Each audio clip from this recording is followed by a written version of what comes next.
Hello friends, myself Sachin Kumar. I am presenting a video on the circular queue. What is a circular queue? So in this diagram, we have demonstrated the circular queue. The circular queue is the queue in circular manner. So here we are taking two ends to explore the concept of the circular queue. Ends are rear and front. Rear end is used to insert the item and front end is used to remove the item. So initially rear and front both are equals to 0. It simple means queue is empty.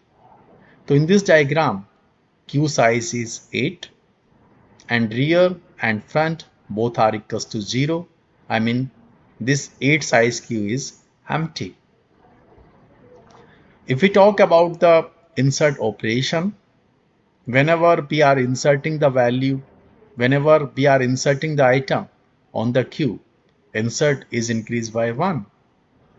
So we have inserted here 4 items one by one.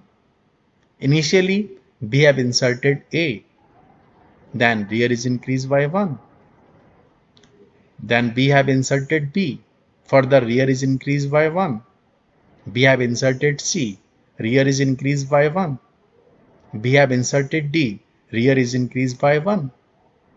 So therefore, after 4 insertion, rear is increased by 4. So now rear value is 4. So in this way, insertion operation works. If we talk about the delete operation, so whatever we have inserted the first, it will be removed first. So we have inserted A initially, so A will be removed first. After it, B will be removed. So we are removing here two items, A and B, one by one. So we know that if we are removing any item from the queue, front is increased by 1. So after removing these two items, front is increased by 2. So therefore, the value of front is 2. So in this way, rear and front works. Now, we have two important conditions. Conditions are whether my queue is empty or my queue is full. If we want to insert the item on the queue, we have to check whether my queue is full or not. If queue is already full, then insertion is not possible. Similarly, if we are removing the item from the queue, we have to check my queue is empty or not. If my queue is empty, then removal is not possible. So important condition is here for the empty condition, front equals to rear, and for the full condition, front equals to rear plus 1 modulus division n, remainder.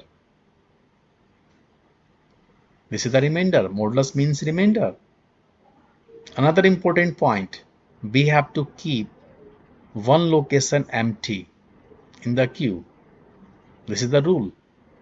See in this diagram, rear equals to 3, front equals to 4. One location is empty. If we want to try one more item here, then rear will be 4. So in that case, rear and front both will be the same. But this is the empty condition. So therefore, we cannot identify whether my queue is empty or full. So finally, we are concluding that we have to keep one location empty so that we can distinguish whether my circular queue is empty or full. If we talk about the implementation part, then we are taking here structure. In this structure, we are taking here item array and we are taking two variables, front and rear. Initially, we have set front and rear both are equals to 0. It means queue is empty. If we talk about the insertion operation, so we are checking here my queue is already full or not. The full condition is front equals to rear plus 1 modulus division n. If this is true, then insertion is not possible. Otherwise, we can insert the item. So here, we are inserting the item x. So if we are inserting item x, then rear is increased by 1. Similarly, we have the here delete operation. So for the delete operation, we are checking whether my queue is empty or not. If front equals to rear, then queue is empty. Otherwise, we can delete the item from the queue. If we are deleting the item from the queue, front is increasing by 1. This is the simplest and easiest implementation of the circular queue. Thanking you.